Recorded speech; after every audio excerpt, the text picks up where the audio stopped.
বাড়ির মেয়ে মাধ্যমিক পরীক্ষার্থী, আর সেই সময় আগুনে পুড়ে ছাই হয়ে যায় বাড়িটি। অ্যাডমিট কার্ড, বই, খাতা সবকিছু পুড়ে ছাই হয়ে যায়। তিল তিল করে সারা বছর খেটে তৈরি করা নোটস সবকিছুই পুড়ে গিয়েছিল আগুনে। প্রতিকূল এই পরিবেশেও দাঁতে দাঁত চেপে জীবনের প্রথম বড় পরীক্ষায় বসেছিল মেয়েটি, কিন্তু সে জানতো না তার জন্য আরও বড় বিপর্যয় অপেক্ষা করছে। সোমবার 10ই ফেব্রুয়ারি শুরু হয়েছে 2025-এর মাধ্যমিক পরীক্ষা।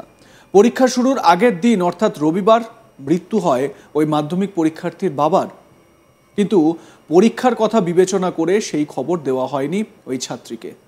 শেষ পর্যন্ত মাধ্যমিক দিয়ে আসার পর বাবাকে দাফন করলেন মেয়েটি। এই মর্মান্তিক ঘটনায় শোকের ছায়া নেমে এসেছে হাওড়ার বাগনান থানার হেলান গ্রামে। অগ্নিকাণ্ডে গুরুতর জখম হয়ে হাসপাতালে ভর্তি ছিলেন তিনি। প্রসঙ্গত, মঙ্গলবার রাত 2টো নাগাদ বাগনান থানার অন্তর্গত হেলানে একটি বাড়িতে হঠাৎ আগুন লেগে যায়। ওই বাড়িতে গ্যাস সিলিন্ডার ফেটে যাওয়ায় দ্রুত আগুন ছড়িয়ে পড়ে আশেপাশের বাড়িতে দাউ দাউ করে জ্বলতে থাকে বাড়িগুলি। চিৎকার শুনে প্রতিবেশীরা ছুটে এসে এবং আগুন নেভানোর কাজে হাত দেন তারা। খবর দেওয়া হয় দমকলে। ঘটনাস্থলে ছুটে যায় দমকলের 2টি ইঞ্জিন। প্রায় ঘন্টা খানেকের চেষ্টায় আগুন নিয়ন্ত্রণে আসে। আগুন নেভাতে গিয়ে আহত হন এক কিশোরী সহ পরিবারের 3 সদস্য। আহতদের প্রথমে বাগনান গ্রামীণ হাসপাতালে নিয়ে যাওয়া হয়, তারপর তাদেরকে Uluberia Saratchandra medical college and হসপিটালে নিয়ে যাওয়া হয়। আহতরা আখতার আলী, ইমরান সুলতানা এবং রিয়াজুল আলম। সেখানে তারা চিকিৎসাধীন রয়েছে। ভয়াবহ অগ্নিকাণ্ডে ওই পরিবারগুলির ব্যাংকের পাসবুক, আধার কার্ড, ভোটার কার্ড সহ যাবতীয় কাগজপত্র পুড়ে ছাই হয়ে যায়। ওই পরিবারের রিয়াজুল আলমের কন্যা রেশমা ইয়াসমিন মাধ্যমিক পরীক্ষার্থী। তার অ্যাডমিট কার্ড, রেজিস্ট্রেশন কার্ড এবং বইপত্র, নোটস পুড়ে ছাই হয়ে যায়। কিভাবে সে পরীক্ষা দেবে সেটা ভেবেই কুলকিনারা করে উঠতে পারছিল না। শেষ মুহূর্তের প্রস্তুতিই বা কিভাবে নেবে সে? মাথায় হাত পড়েছিল রেশমার। সে যেন অন্তত পরীক্ষায় বসতে পারে সেই আবেদনই করে যাচ্ছিল, কিন্তু পরীক্ষা ভালোভাবে দিতে পারলেও বাবাকে হারালো রেশমা।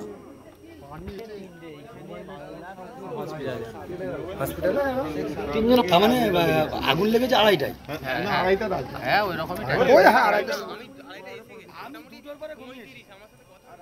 আমার সহকর্মী বৈদ্যনাথ ঝা এ বিষয়ে তার প্রতিবেদন তুলে ধরেছেন, শোনাবো কি বলছেন তিনি।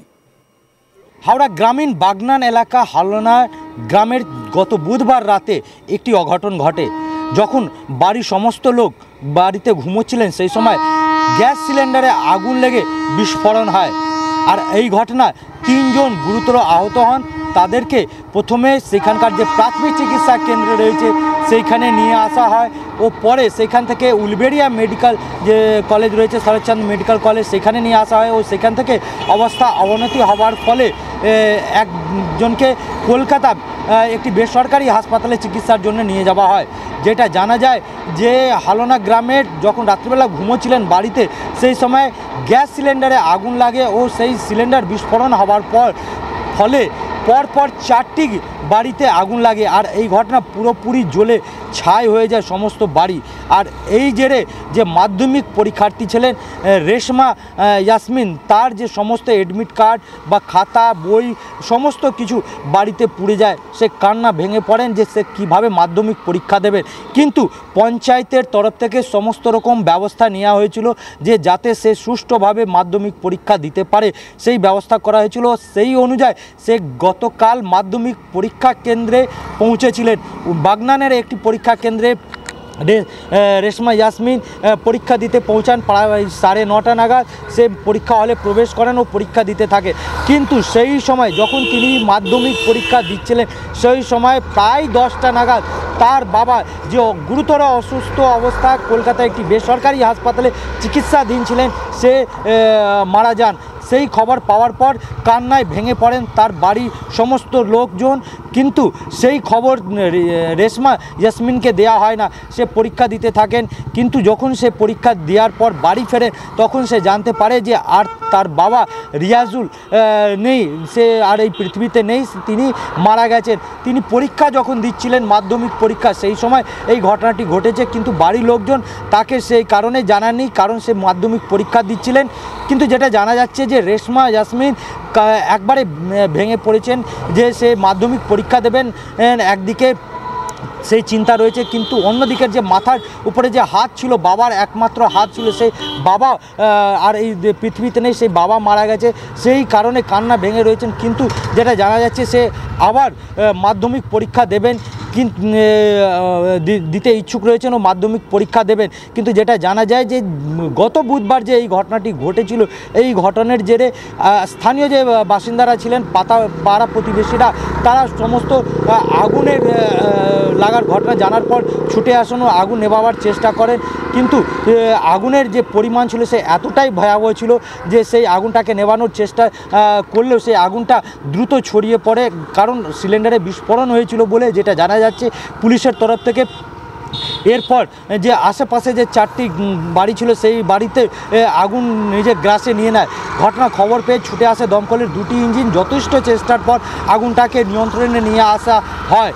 মেডিকেল যে মাধ্যমিক পরীক্ষা দেওয়ার জন্য যে রেশমা ইয়াসমিনের সমস্ত যাবতীয় খাতাপত্র বা অ্যাডমিট কার্ডগুলো ছিল সে সমস্ত বাড়িতে রাখা ছিল, সেইগুলো সমস্ত পুড়ে যায়। পঞ্চায়েতের তরফ থেকে তাকে আশ্বাস দেওয়া হয়েছিল যে সে সুষ্ঠুভাবে মাধ্যমিক পরীক্ষা দিতে পারবে, তার জন্য সমস্ত রকম ব্যবস্থা করা হবে। ও পঞ্চায়েত নিজের কথা রেখে সমস্ত রকম ব্যবস্থা করে দিয়েছিল রেশমা ইয়াসমিনকে, যাতে সে সুষ্ঠুভাবে মাধ্যমিক পরীক্ষা দিতে পারে। ও সে গতকাল মাধ্যমিক পরীক্ষাও দিতে পরীক্ষা হলে পৌঁছেছিল। কিন্তু তার যে বাবা মারা যাবে সে কোনোদিন সে ভাবতে পারেনি যে একদিকে মাধ্যমিক পরীক্ষা দিতে বসেছে টেবিলে আর অন্যদিকে তার বাবা মারা গেছে। কিন্তু সে যখন পরীক্ষা শেষ করে বাড়ি ফেরে তখন তাকে বাড়ির লোকজন জানায় যে তার আর মাথার উপরে যে হাত ছিল বাবার, সে বাবা নেই। রিয়াজুল কলকাতায় একটি বেসরকারি হাসপাতালে যেখানে চিকিৎসাধীন ছিলেন, সেখানে সকালবেলা প্রায় 10টা নাগাদ মারা যান। সেই খবর হাসপাতালের তরফ থেকে জানানো হয়েছে। সেই খবর পাওয়ার পর রেশমা ইয়াসমিন ভেঙে পড়েন ও তিনি তাকে যে বাড়ির লোকজন রয়েছে বা যে পাড়া প্রতিবেশী রয়েছেন তারা আশ্বাস দিয়েছেন যে তারা সে যাতে সুষ্ঠুভাবে মাধ্যমিক পরীক্ষা দিক বা অন্যান্য যে কাজ রয়েছে সেইগুলো করুক, তারা তার আশেপাশে রয়েছে এমনটাই জানা যাচ্ছে।